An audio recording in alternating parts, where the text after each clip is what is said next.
or not to be? That is the question. I will honor the Charter, repeal the online and on-campus censorship, and stand up for freedom of expression for all Canadians.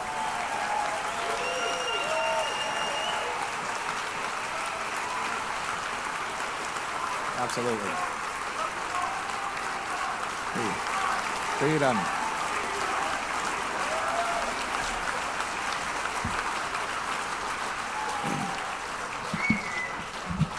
We will uphold freedom here and everywhere. We will stop interference by Beijing in our democracy. Canadians should choose their government, not communist dictators from abroad.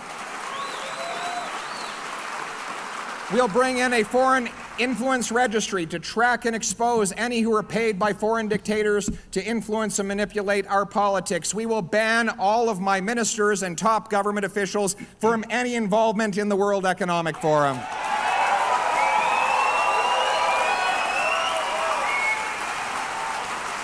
Thank you.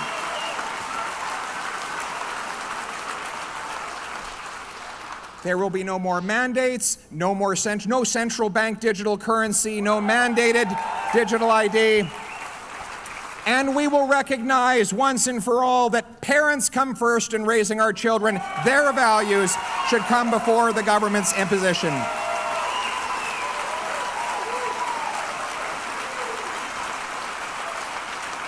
Justin Trudeau needs to butt out and let provinces run schools and parents raise children.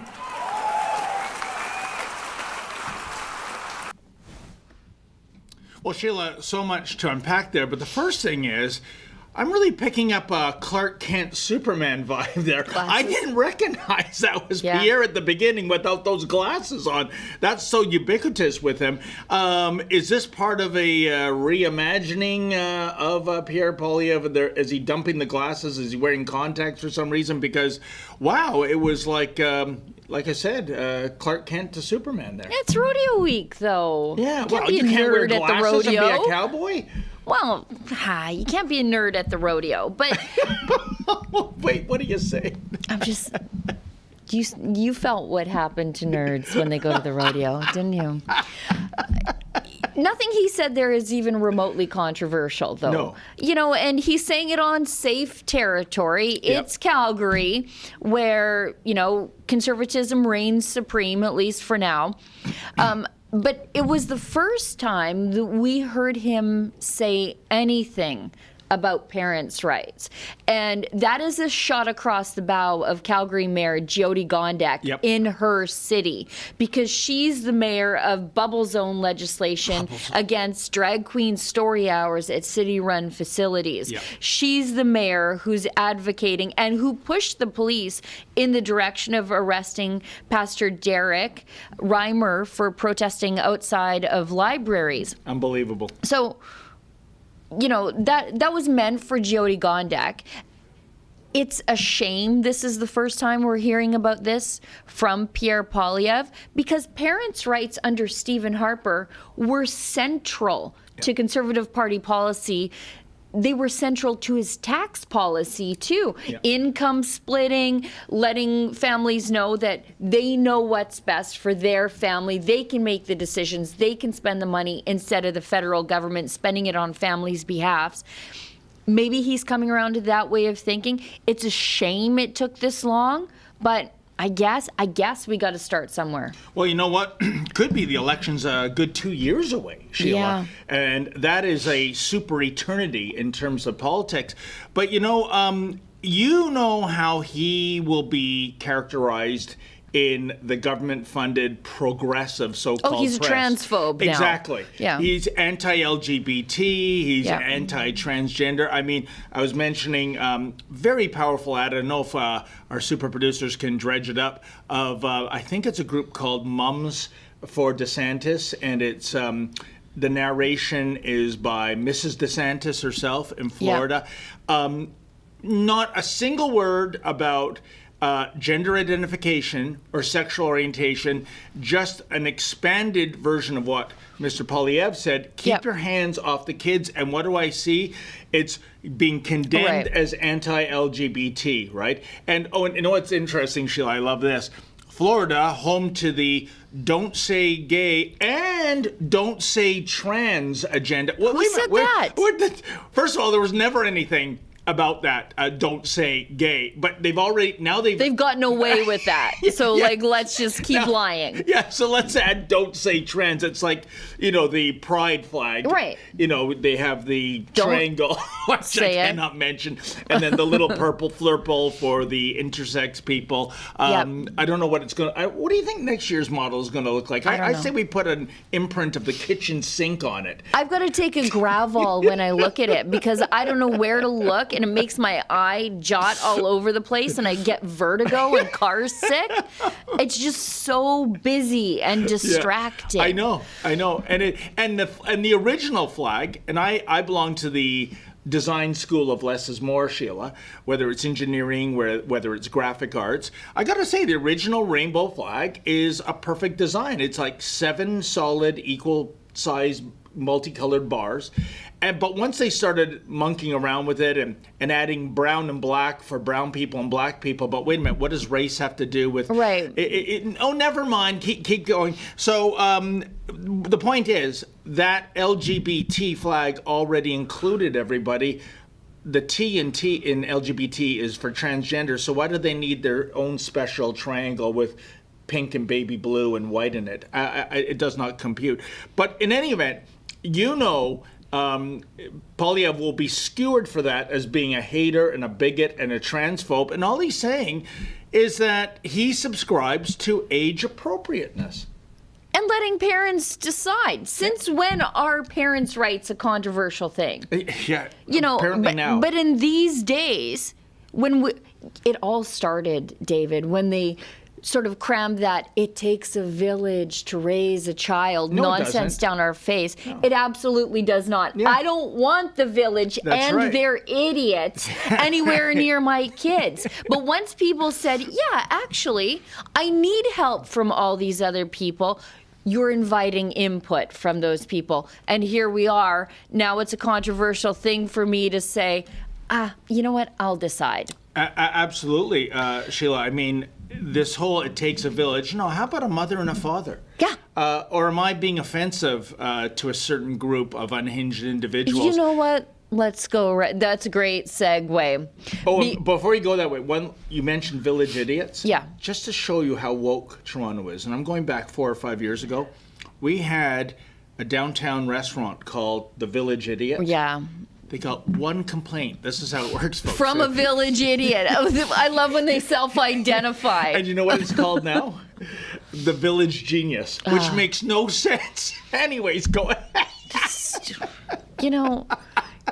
When you come out and you're offended because some place is called the Village Idiot, you self-identified as the Village Idiot. Good job, one complainant. But you know what? If somebody said, I'm like the one person in the GTA who's offended at your name, I would have told him to get bent. But these people changed the whole name of their business. Yeah. And it's, by the way, it's a good restaurant, friendly staff. Oh, I'm sure. You know what? How about this? Just say, thank you, concern noted. Would you like fries with that? And move on, right? Yeah. Just like the Sir John A. Macdonald pub in Kingston, the home of Sir John A. Macdonald, built in the building that housed his law practice. They caved to the woke mob and changed its name to our first prime minister. It's unbelievable. You know what? I'm going to start asking people to show me their receipts for the last time they ate at these places before I start listening to them. Great point. You know what? Speaking of village idiots, Justin Trudeau was at the Calgary Stampede, as he tends to do, doing some weird thing with his hands when he was flipping pancakes. By the way, I think it was like anxiety manifesting in his hands. You'll see some image. It was just. Yeah, his hand is just. He can't flip a pancake. And he can't. Like, look at this. I Get the help to flip the pancakes. You've got to wait till the bubbles come through. That's how you know it's safe to flip it. The guy's an idiot. But normally he has his hat on backwards. We don't get to see his feet, so sometimes his boots are on the wrong feet or whatever. But he shows up to flip pancakes, and that's when the independent journalists get loose because he's busy making a mess on a really nice griddle right there. And so journalists have the opportunity to get a little closer than they normally would. And so we had our Sid Fizzard attending Liberal MP George Chahal. For those of you who don't remember, he is the porch pirate of Calgary. He was picking the literature, the conservative literature out of the mailboxes, which is a crime, by the way.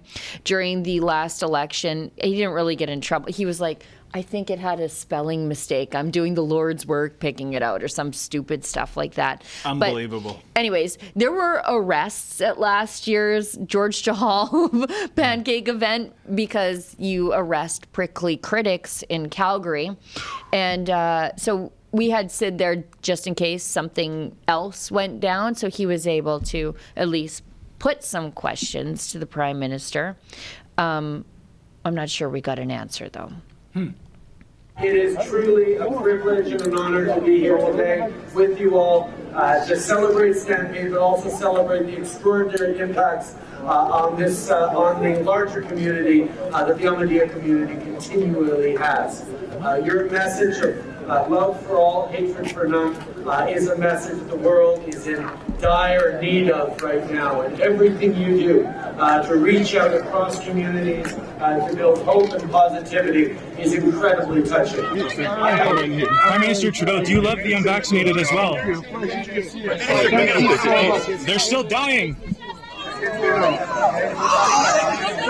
Trudeau, how much money have you given Ukraine since the start of the war? Trudeau, does the mutilation of children in Canada concern you? Are you not concerned about the mutilation of children in Canada? Thank you. Good to see you. Trudeau, how many of the vehicles here are electric? Thank you for all your leadership. Like I said, you are a huge driver of support and change in this community, and it's wonderful to be able to thank you directly. Thank you. Thank you. Prime Minister Trudeau, how many of your vehicles are electric?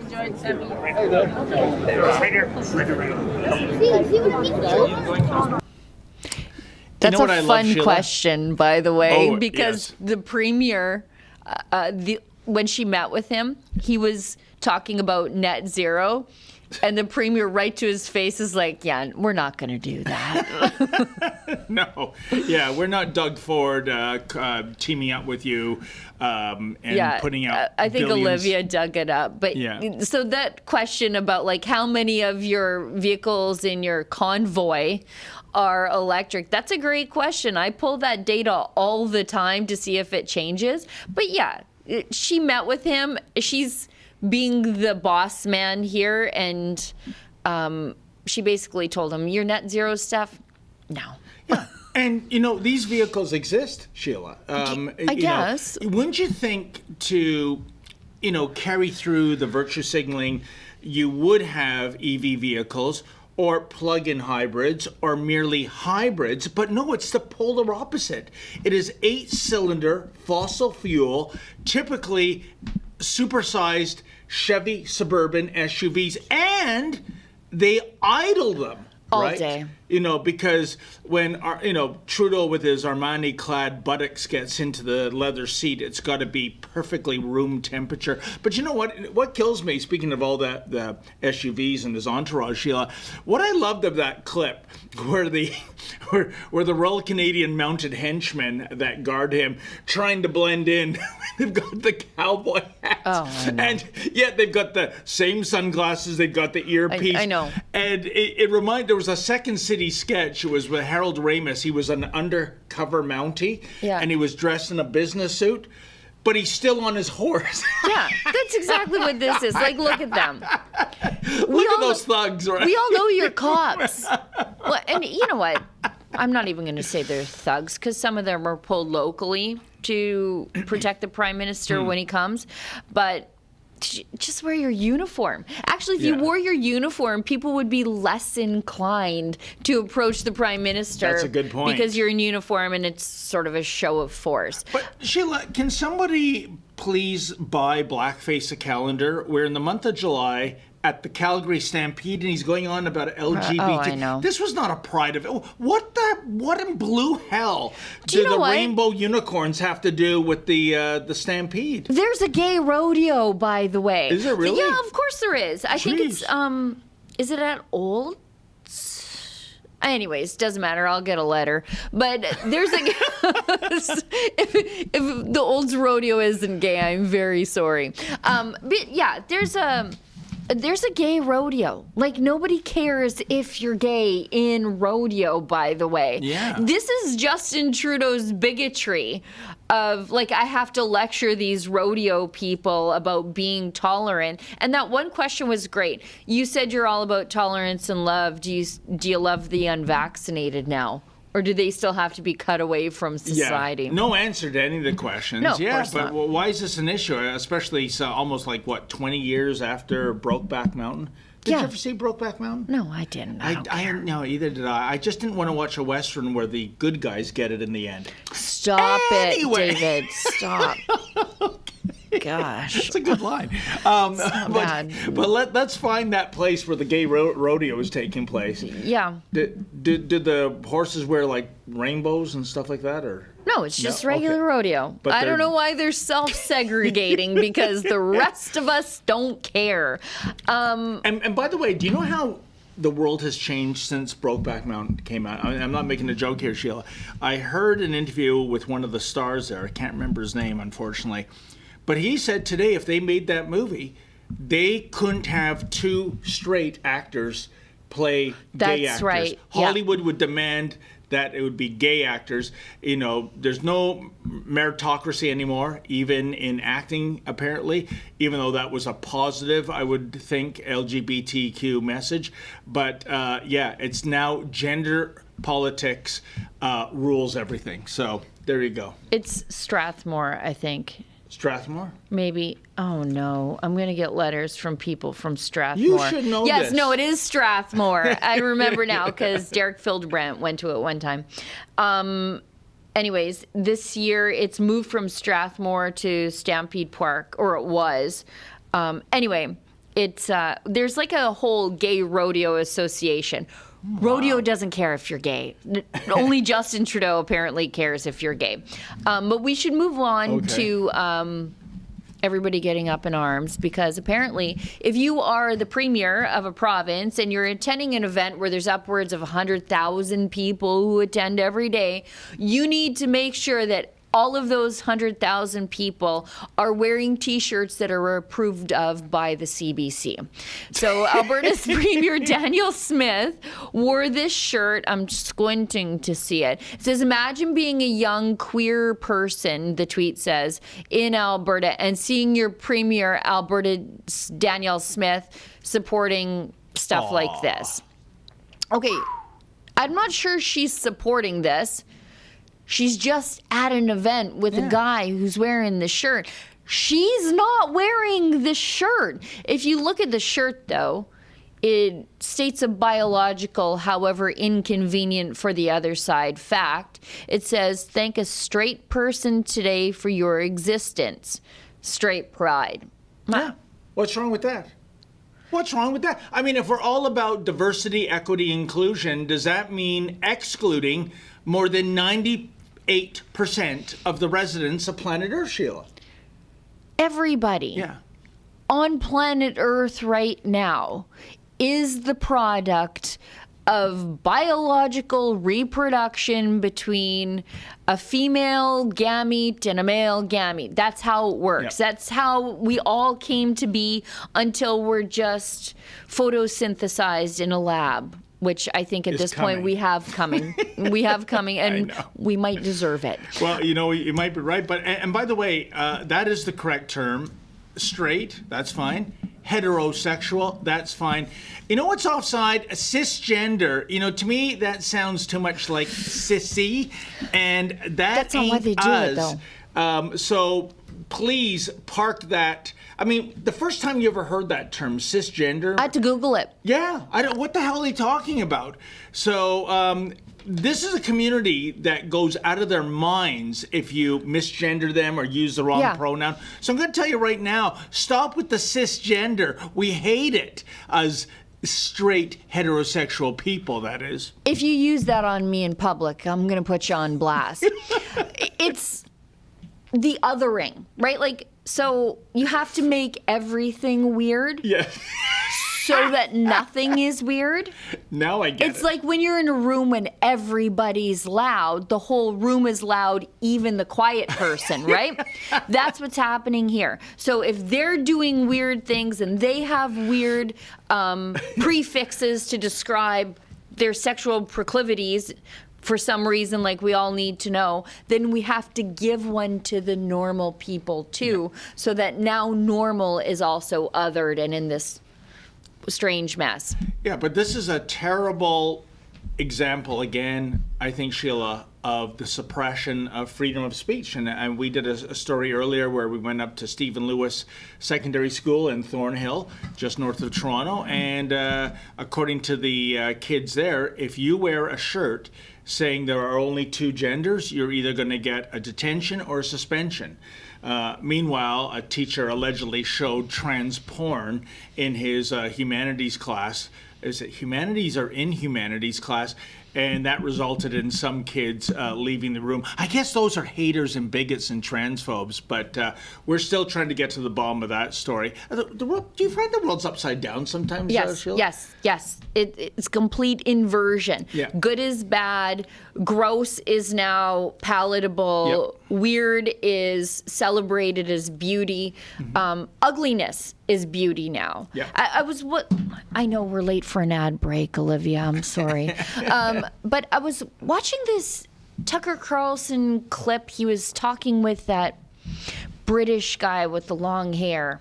What's his name? I can't remember. Russell Brand. Oh, Thank you. Yes. He did Russell Brand, and he was talking about inherent beauty. And it is something that travels across all cultures.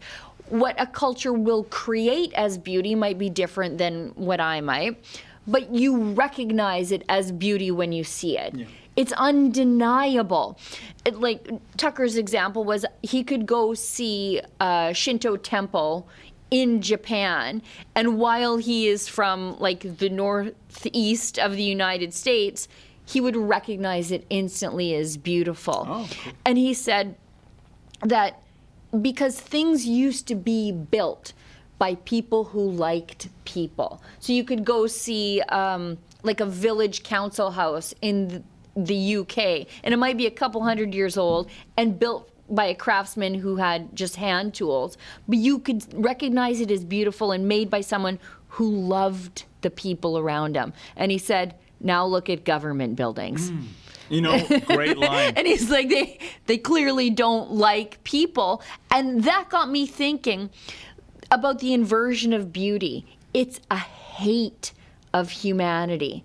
When you see celebrating, morbid obesity as beautiful, and or like you see people being labeled as beautiful, and you're like, that face looks like a Picasso painting. What are you talking about? It's the hatred of humanity and the things we hold dear. In fact, you're right. If you are saying that a morbidly obese person is beautiful, and by the way, folks, it's unkind. It is, because that isn't going to maybe shorten their lives and give them a premature death sentence. It will. Ask any doctor. You dislike them if you're saying that. And so really, and this is coming from someone, I don't subscribe to the media and marketing generation of what a perfect woman is. No, you give me a hard time all the time. Yeah, I do. Sometimes I look at you, all the weight you're losing, I feel like shoving a jelly donut down your mouth. Let's stop. But you know what I'm saying? I love curvy women. But there is a line, and when we embrace obesity as diversity, to the point that, can you imagine, Sheila, we have a genre now of reality TV. It's all about fat people. The 1,000-pound sisters, My 600-Pound Life, Supersized. It's unbelievable how it's being normalized, and it's not right. But I got to ask you, Sheila Gunn Reid, is there in truth no beauty? Do you know where I got that from? It's an episode title for Star Trek. Star Trek, Yeah, of course. Or is it In Beauty, There's No Truth? Did I screw up that line? I don't know. Nobody knows. Nobody watched it. Just you. Okay, we got to hit an ad break. Yes, just keep go to your an ad break, phasers on please. fun, folks. No matter what, God will bring us through. And I said, we will not bow down to your gods. For tickets, showtime details, and to see the trailer, please go to SaveTheChristians.com.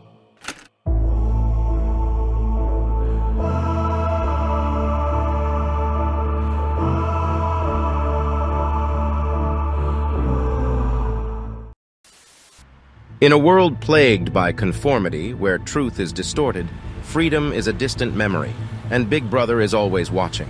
One man, Winston Smith, looks to break through his bleak existence. Introducing the all-new Rebel Illustrated Classics edition of George Orwell's iconic book, 1984. Now, more than ever, in the age of lockdowns, 15-minute cities, and World Economic Forum globalism, everyone must read 1984. Uncover the hidden depths of this literary classic with our exclusive illustrated edition that brings Orwell's haunting vision to life, reborn with a foreword by Ezra Levant and 30 captivating new illustrations by artist Paul Ravoch. You see that Orwell is not only explaining what might come, but in my opinion, what's already here, even back when he wrote it in 1949, but much more so as we see revealed today, particularly with the last 3 years. Join the rebellion against conformity. Get your hands on the Rebel Illustrated Classics edition of 1984, now available at buy1984.com. Oh, I did check it, folks. I got the title right the first time. Is There in Truth No Beauty? It's the episode with the Medusian ambassador. Anyway, what do you want to talk about? Thank you for that clarification, David. We should go into this video of Justin Trudeau. It's speaking to reporters with Latvian Prime Minister. Holy moly. I'm not touching that. I'm not going near that. Justin Trudeau announced a doubling of Canada's deployment to the NATO mission in the country, pledging $2.6 billion over 3 years and an additional 1,200 military personnel. I wonder if they're going to have food to eat or helmets or sleeping bags. More to the point, Sheila, is there anybody remaining in the armed forces in our great dominion? They have a big recruitment problem. We'll talk about that in a second. Let's just watch this. Sovereignty of nations, their territorial integrity, the rights of people to choose their own future is at the heart of why our two countries have come together today. In my meetings with both the President and the Prime Minister, our top priorities were support for Ukraine and action we need to continue to take to deter Russia's ongoing and unacceptable aggression. When Russia first invaded Ukraine in 2014, NATO allies mobilized and formed Operation Reassurance to establish a strong military presence in Eastern Europe. Canada stepped up to lead a battle group here in Latvia on NATO's eastern flank, beginning in 2017. To date, hundreds of Canadian Armed Forces members have trained and served alongside soldiers from across the alliance.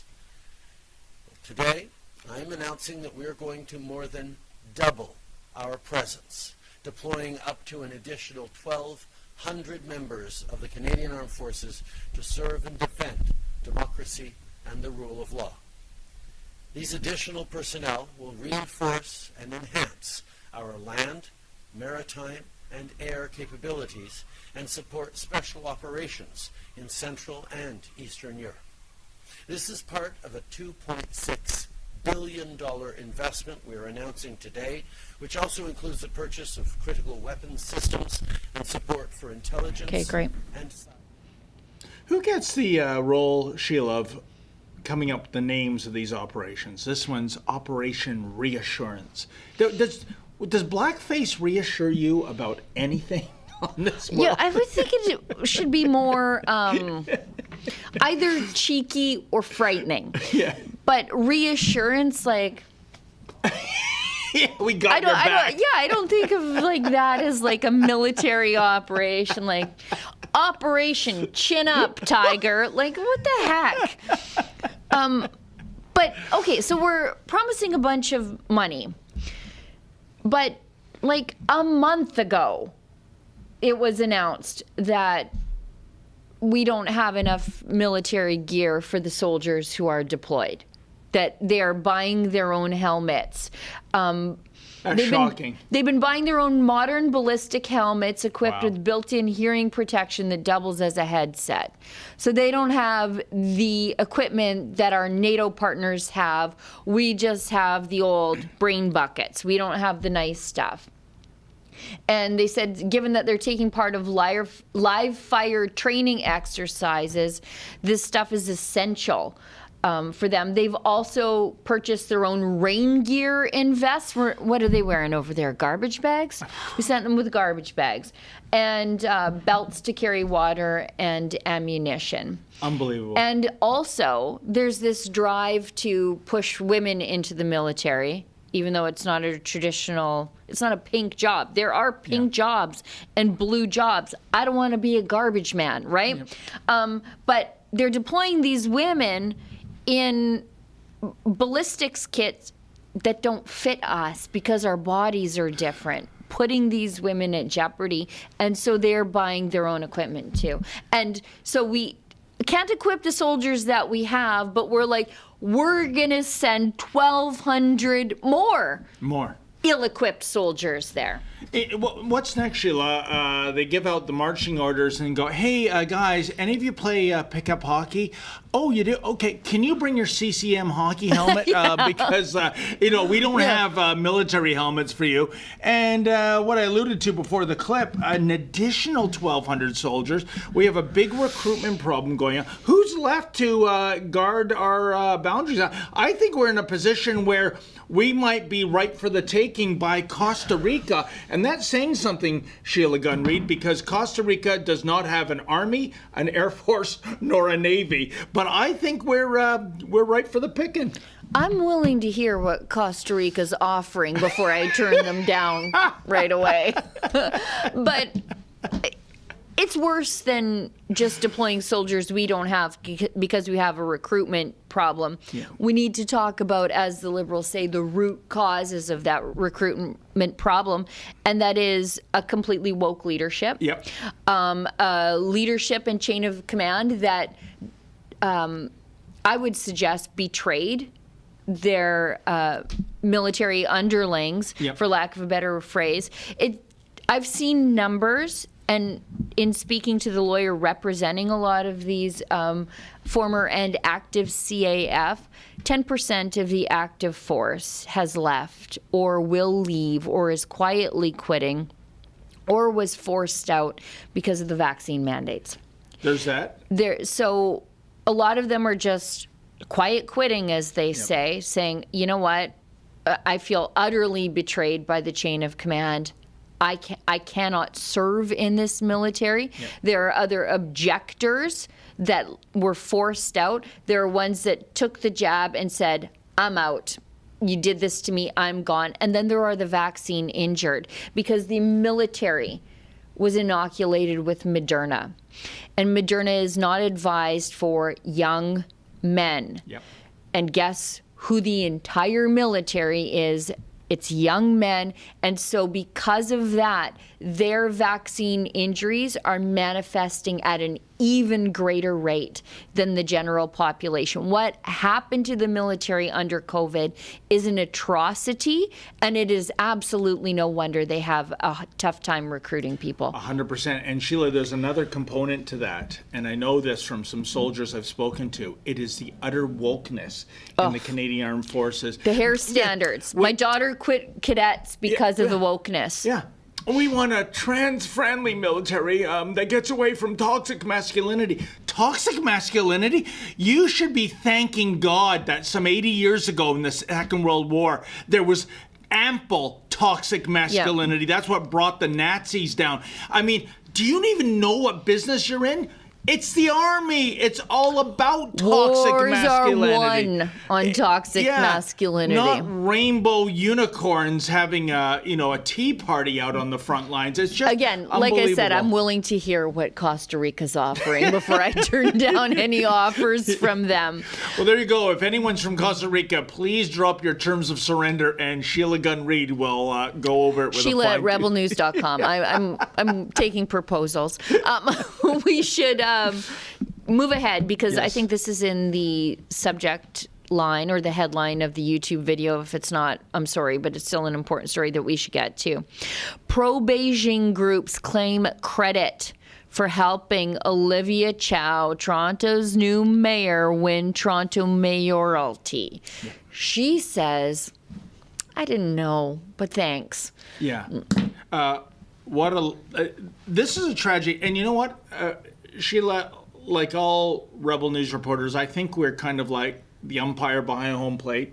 We call balls and strikes regardless of the politicians we're covering. And I want to say this to Olivia Chow. In recent years, she was very active on the pro-Hong Kong democracy movement. Yeah. For all of her socialist tendencies, she was anti-communist takeover in Hong Kong. And then that group, with ties to communist China, invited to an event, give her a gift. Mm-hmm. And this is a group that has... And she accepted the gift. Yep. And it's a group that's denounced Canadian condemnation of everything from the Uyghur human genocide. rights abuses to the Uyghur genocide. And then suddenly what happens during the municipal election? Olivia Chow is now pro-Beijing Communist Party. It's kind of like... I don't know if she's pro-Beijing Communist Party, but she's pro their help getting elected. That's it. And the attitude, Sheila, is, hey, it's strictly business. Yeah. I've got an election to run. They can mobilize people. It's a disgrace. You know, Sheila, I went to almost every single debate. Yeah. Most of them I couldn't get into. Got into the Zoomer one, and kudos to our friends at Zoomer for allowing us in. But we were there in the beginning, and we were there after. And you could not scrum Olivia Chow. Even the mainstream media, even the anointed ones getting into the debate, Olivia Chow would not go to the post-debate scrumming. In fact, Sheila, she was like the Arctic lynx, the so-called ghost of the North, because so few human beings have actually seen one. I never even saw her enter or leave the building. It's like they had her in a box. She's stuffed her in a suitcase. I swear, like, where is this woman? And she's usually wearing the most vibrant red or yellow dresses. Like, how can I miss her?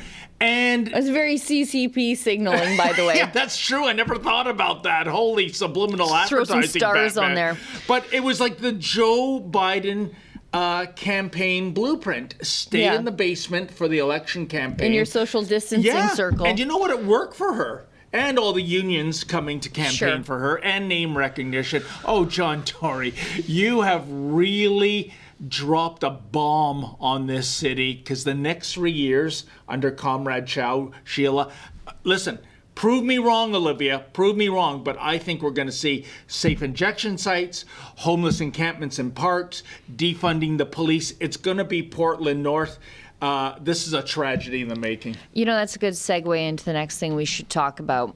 And this is one of the things that you really wanted to talk about, and that is the woman who was seriously injured in a shooting. Stray bullet hit a completely innocent lady in Toronto. Now, the Liberals will tell you that I did that by virtue of being a gun owner. I contribute to the gun violence in Toronto, but it's not. It's gangs and this sympathy for the devil that progressives have in progressive cities, that all evidence be damned. You have to pursue these progressive policies because it's compassion for the downtrodden and the underprivileged. But at the end of the day, it's getting people seriously hurt and killed, and their families, their innocent families, are suffering because of it. And what is being ignored by the vast majority of the mainstream media about this story, folks? They're not ignoring covering it. They know it exists. They're not publishing but they're covering it up. Is the fact that this happened very close to a so-called safe injection site. It's not all that safe, is it? No, there's no truth in advertising there. And here's my question to you, progressives. Even if you believe that's the way to go, have a safe injection site for all these hardcore drugs, which, by the way, some of the people getting those drugs are not even using them. They're selling them. And they get into turf battles, which is what is suspected happened here. But even if you believe that, you're on Team Chow or Team Portland, riddle me this. Do you think it's a good idea in all the square kilometers that Toronto encompasses to put a safe injection site right near a daycare center? Because that's where that is. That's outrageous. How could you be so flagrant in terms of safety? You know, Sheila, that community, they're always saying, oh, it's all about public safety. It's all, you know, when it comes to pronouns and gender identification. If any of this were about public safety, one of these safe injection sites would be next door to Olivia Chow's house. Oh, but they are that ain't gonna never happen. where the decision makers live. They are put in our communities, or in Edmonton's case, they were putting them in Chinatown as the Chinese Business Association was struggling to clean up its neighborhood, working so hard to make their community a safe place. And the white liberals on city council were just shoehorning all these safe injection sites into their communities and creating just a complete black hole of social decay that sucks everything in around it. Why target Chinatown? I don't understand. Because it's right downtown. Literally right downtown. Wow. You know, it's unbelievable that's a sector just coming out of COVID. The food service business, I can tell you this, folks, for someone who covered it for 7 years, hardest business in the world to make a living in. 80% of restaurants go out of business in the first 3 years. And then you get past COVID, and what happens? City council goes, oh, here's a lifeline, which is more like a 14,000-pound anchor. We're going to put safe injections. I mean, what does that have to do with the inherent aesthetics of a Chinatown? I don't know. And now, like, they're saying maybe it was a road rage incident. I don't know. Oh, no, Sheila. See, and I'm not blaming you, my friend. That is the most recent gunplay. Oh, okay. So sorry. Sorry, I didn't realize just how much of a hellhole parts of Toronto are becoming. And that's no aspersions cast on the good people forced to live in Toronto. That's your politicians doing that to you. And that happened at Yonge and Bloor, perhaps the second busiest intersection in downtown Toronto. I know. And it started out as stunt driving, and it ended up with like the shootout at the OK Corral. Jeez. And by the way, I'm the kind of cat that I'm used to maybe receiving or giving the finger, and that's it. Okay, where did guns come into play when it comes to that guy cut me off? That's why you really can't make waves, I don't think, in the city anymore, Sheila. You got to say, that guy's a real D-bag, but if I give him the finger, does he have something in the glove box other than the owner's manual? Again, the anti-gun kookaloos are going to be like, see, this is why we have to get rid of handguns. Yeah, and exactly. I'm like, well, I have to call somebody and ask permission before I can take my handgun out of the safe, go directly to the range or the gunsmith, and come directly back. I have to report to the government before I do that. I go through daily background checks. The guy with his illegally trafficked gun in his glove box is not going through the same steps I have. So they can snatch all my guns, but that guy's still going to have his. Oh, yeah. I'm sure that guy in the black SUV, he's somebody from Saskatchewan. He's a duck hunter. Yes. And he took out his rifle. Give me his a break. long gun. Yeah. Just pulled it out of the glove box. I shouldn't be laughing, but, This is how the Liberals think, though. Well, inside I'm crying, let me tell you. Well, you know what, Sheila? We should, because we're running out of time. Do we have any super chats yet? I'm just checking right now. Then. Paid chats. Dave Shrigley has rounded them up for us. Oh, thank you. Let's see. He's a goaltender, too. Yeah. No, we've got Wonder Woman Wells. Gives us $5. and says, "Oh, my dear mighty Menzoid." Yuck. I love it. Keep going. You deserve this Rumble rant for the get it in the end joke.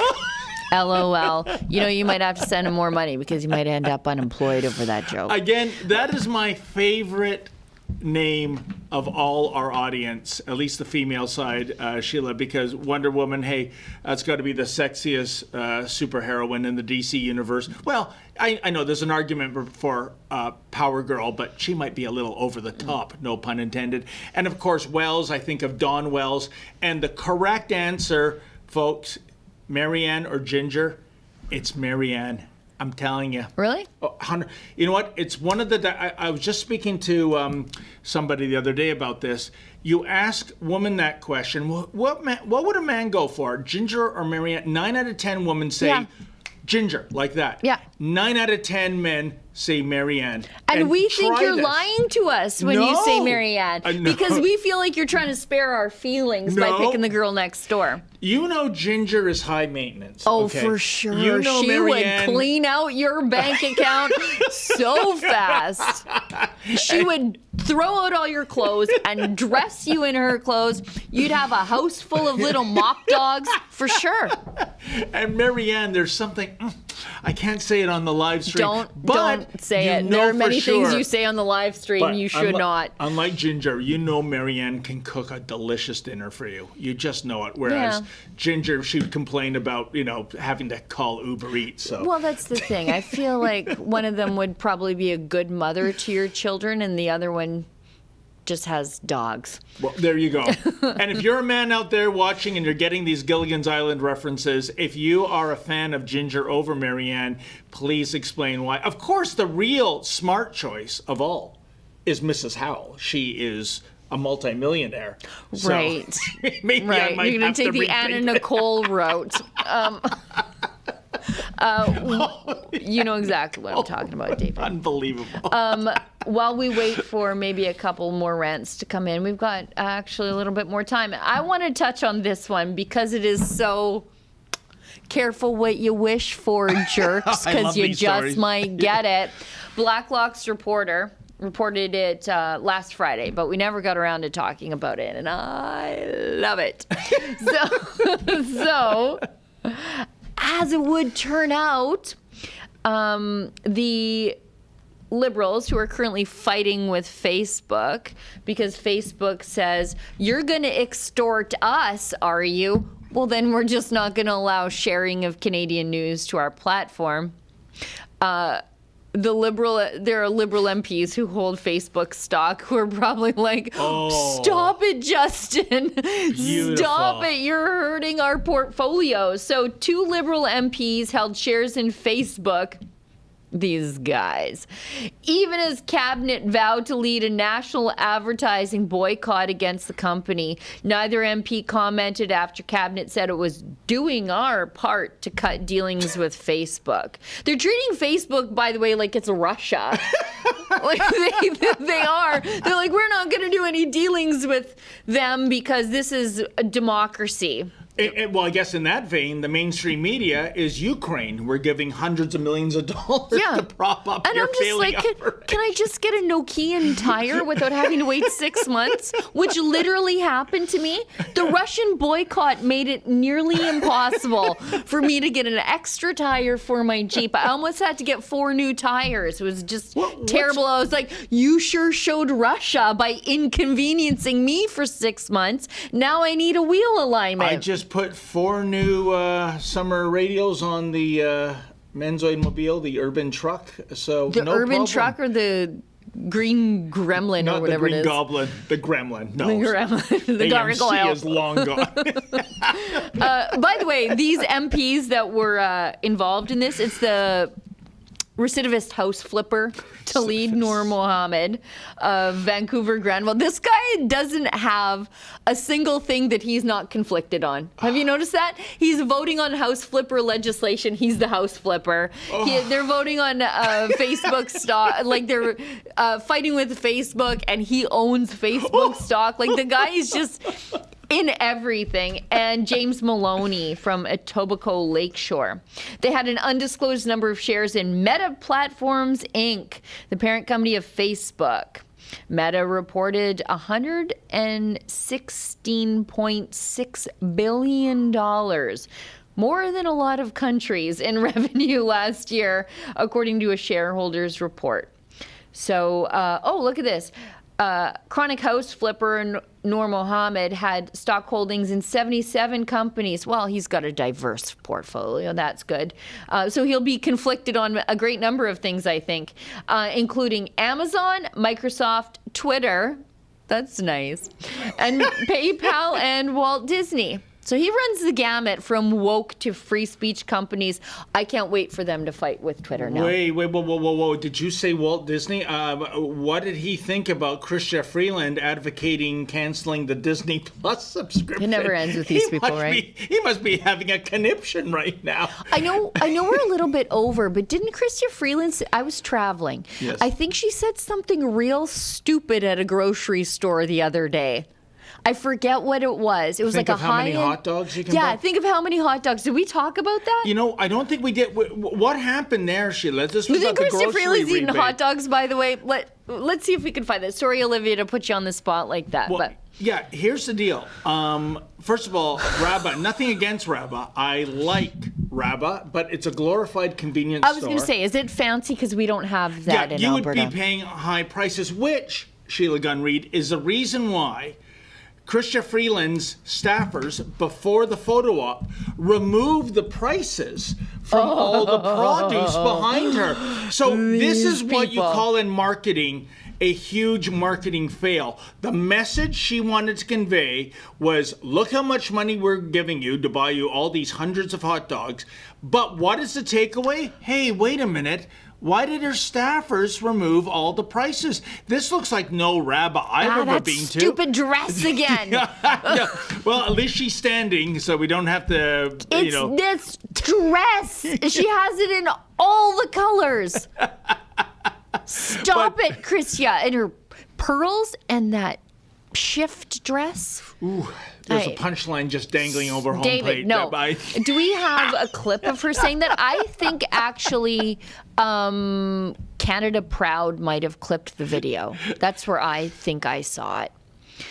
But yeah, think of all the hot dogs this is gonna buy. And you know what I'm gonna do? I'm gonna go to a Rabba, Sheila, and I'm gonna... Let's see how many hot dogs you can buy. Let's see how many you can buy at Rabba, and let's see how many you can buy at, say, Then we Freshco. should eat them. We should eat them afterwards. We should have a hot dog eating contest. Oh, what is this, the 4th of July on Coney Island? No thanks. Do we have disgusting. it, Olivia? Okay. The music's perfect. And I am so glad to be here today at Rabba Fine Foods.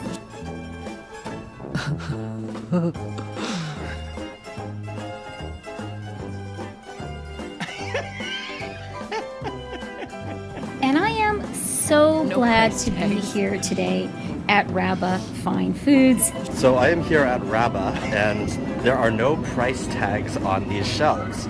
Now you may be wondering, why are there no price tags on these shelves? Well, Chrystia Freeland was just visiting here for a press conference, and her staff, according to the staff who work here, had them removed before she spoke, and they have not yet put them back up. So I know what the unspoken strategy was, Sheila. If you saw $8.99 for butter at Rabba? Or $1.29.39 for a lemon. And the staffers obviously thought that if people focus in on those prices, oh, look what blackface has done to us on the grocery front. Meanwhile, they made it exponentially worse by removing the prices. Yeah. And our good colleague Tamara Ugolini, she had a point. I think the strawberries that she removed the price for, I think it was either $4.99 or $5.99. Good grief. But for a store like Rabba, that's quite good because I don't shop in places like that. I can't but afford Sheila, it. As Tamara, I think, adroitly noted, that's probably because those are in-season grown in Ontario strawberries. Otherwise, they'd be $9.99. Right, and so these talk to me in dummies, December. Yeah, these dummies removing the prices don't know when they see a Rabba bargain when they trip over one because they're probably getting everything catered in on our tab, right? I just... it reminds me of that thing on Arrested Development where the mom was like, what could a banana possibly cost? $10? Like, you know what I'm talking about? Like, that's how it feels. But think of all the hot dogs this could buy. Do you think that's what poor people are living off is hot dogs? Is that what she thinks? Like, that's the food of poor people is Wonder Bread and hot dogs. Like, maybe they might want to eat something nutritious that doesn't cost an arm and a leg, like the strawberries where your people have stolen all the price tags. And by the way, you mentioned bananas. I want to know how the banana industry works because, Sheila, honestly, in the last 20 years, an inflation-immune... 67 cents a pound without fail. And that's what I remember buying it for 20 years ago. Yeah. And like, how has the banana industry... And by the way, understand... And organic bananas, although they look disgusting, are 10 cents more. And they're small and like brown and gross. What is it with the bananas? I feel I like don't know. Seinfeld. I don't know. And you know, and that's a dangerous... I guess slave labor in these banana republics are not affected by inflation. Well, you can ask our beloved big boss man, Ezra Levant. That's how it was Chiquita Banana's relationship with one of the Caribbean countries where they were actually dictating government policy. Yeah, that's why they call it Banana Republics. Republic. Well, welcome to Canada, a maple syrup republic, because we don't grow bananas here. But did you know it's very dangerous to ship bananas? If there's something about the gases as they ripen, and if they... Oh, yeah, they give off methane, and they can blow up the banana boat. Yeah. So, and still we pay these incredibly cheap prices. And then the people who, like, buy the... like the climate change people are like, I bought an organic banana. Your organic banana looks like hell, and it wasn't grown, like, in somebody's backyard. They're not that bad. They look awful. Really? Go look at an organic banana. Let's go shopping for bananas after the show. I have work to do. You go buy bananas. Okay, we got one more chat. Actually, I have work to do with you, by the way. So we're not going grocery shopping. We've got another chat from Fraser McBurney, the Fight the Fine recidivist from Hamilton. Guy loves his cap locks. I can't tell if he's excited or if he just is yelling at me. I'm not sure. But Fraser says, he gives us $5 and says, at our potluck picnic this past Sunday, I bought a new t-shirt. Proud member of the fringe minority. Everyone loved the homemade French fries I made. It was fun. Where did you buy your potatoes? And how many potatoes are you going to buy with your grocery rebate from Christia Freeland? I bet that buys one Freeland dress. Yeah. You know what? Maybe with her rebate, she can hire a personal shopper to take her shopping and get properly fitted apparel, because you know the famous shop where we had to put the blue dot in. I know. Because we didn't want to get a XXX rating. It was so bad. Poor Key and Bexley, I still... The kid should have got hazard pay that day. Just, yikes. Eitan wants you guys to open something on air. I'm frightened. What do you know what it is? We got... Or are you just giving me random stuff? Oh, it's for me? Oh, my goodness. It's for David. Okay, thank you, Eitan. And you could read the note. It's mostly safe. Okay. Then. Mr. Vice President making like Santa's elf. Let's see. Oh my goodness. Wow. It literally is Christmas in July. Look at all the gifts David gets. No, keep it coming, folks. Oh, look at that. Linguini. Are these real plates? No. I think so. Are they? They look real to me. Tamara, someone ordered her custom plates? That is from Service Ontario? Oh my God. I can't believe it's still available. What the heck? Wow. Albertans, come on. That is... Let's read the note, shall we? Yeah, Let's find out who this Good Samaritan is. Albertans, look what the Ontario fans are doing. All right, it reads, Dear Rebel News, and more specifically, Tamara Ugolini and David Menzies, We are very grateful and thankful for everything that you and the entire Rebel team are doing in reporting the other side of the story, reporting the truth. My son and I enjoy watching your shows on a regular basis. You talk about the real issues that are concerning to most Canadians, issues that the mainstream media refuses to cover honestly and truthfully. You also insert some hilarious commentary, light comedy, and sensible humor to your journalism and reporting, which always gives us both a good laugh. You are very refreshing, entertaining, and a pleasure to watch. Keep on doing your boots-on-the-ground reporting, exposing the Liberal left's lies, and sharing the truth with all Canadians. Thank you, and God bless Deborah and Nicholas, Windsor, Ontario. As a token of our appreciation, we are gifting you these personalized license plates to attach to your vehicles or to do as you choose.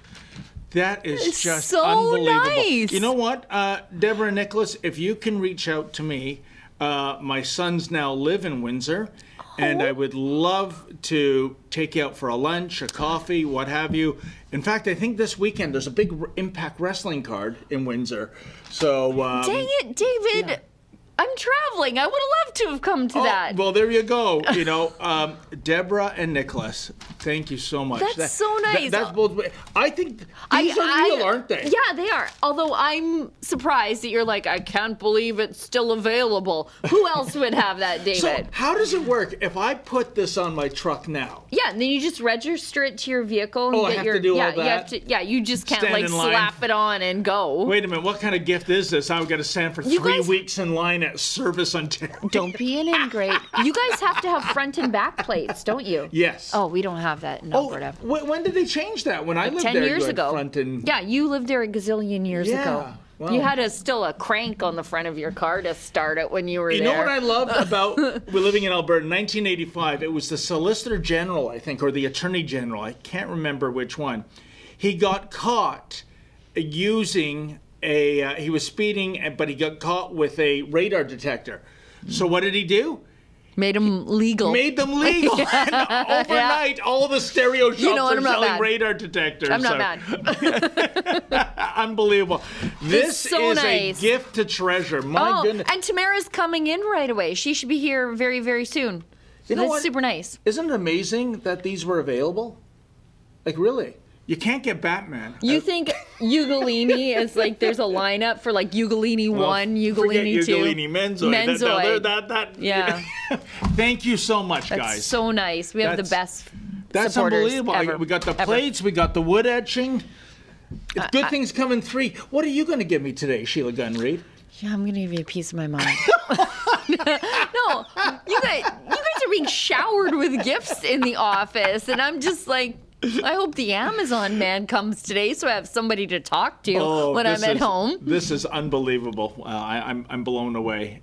But are we out of time? We are out of time and out of chats. We better sign off. And out off. of gifts. There's no more gifts coming, so let's wrap her up. Well, folks, what a show. Not only Sheila Gunn Reid in person, but a wood etching, a customized vanity Crazy. plate. I can't believe this. Tamara's going to love that, Yeah, too. you're going to get keyed, though. But you know what? Here's the problem, especially if it's your real name. Does Tamara want everyone to know where she's going? You know, you walk by Coburg and, Ugolini, that's got to be that Tamara Ugolini. I think everybody knows her in Coburg anyway. It's like, forget what I said. If I had customized plates, like, what are they going to do to me? Say hi to me at the farm supply store where they already know who I am? Well, that's friendly territory. Thank you so much to our super producers, Olivia and Efren, and of course, Dave, giving us those super chats. And thank you so much for your presence, Sheila Gunn Reid. What was that Carpenter song you quoted? Or no, Peaches and Herb. Oh, yeah. Reunited and it feels so good. Oh, it feels so good. And thank you to our beloved audience, especially those of you who made super chats. Greatly appreciate it. It's how we keep the lights on. I'll be back here tomorrow. I think it's a Tamara Tuesday. I think so. We'll just keep it right here for her, and she can pick up her personalized license plate. And by the way, and thank you for it's so nice. you gift givers That's out what there. a cool gift, too. Yeah. this is just unbelievable, so humbling. I didn't know you could do that. Just like go get custom plates for other people. I didn't know that either, And you know what? You raise a good point. What if this person was nefarious, got a Menzoid plate, and just drove like a jerk through litter out the window? Yeah. People go, throwing beer I saw bottles that out Menzoid. the window. He's a real, you know what? Yeah. Right? So that's something we'll have to address with the Ministry of Transport, I suppose. Folks, thank you. It was a pleasure. As always, stay safe and stay sane. And they kick you off GoFundMe, they freeze the bank account, but then they started freezing the bank accounts of the people that donated. People that, in some cases, donated, what, $15? Yeah. Like, I think the average donation was $50. Yeah. And then they're freezing the bank accounts of these people who then can't get medicine, can't go about their daily business, literally cannot withdraw money from their ATMs. About 280 Canadians had their accounts frozen. And so what that looked like was mothers stuck at the grocery store checkout that had to leave their groceries there, which is a mortifying experience in itself. Like you just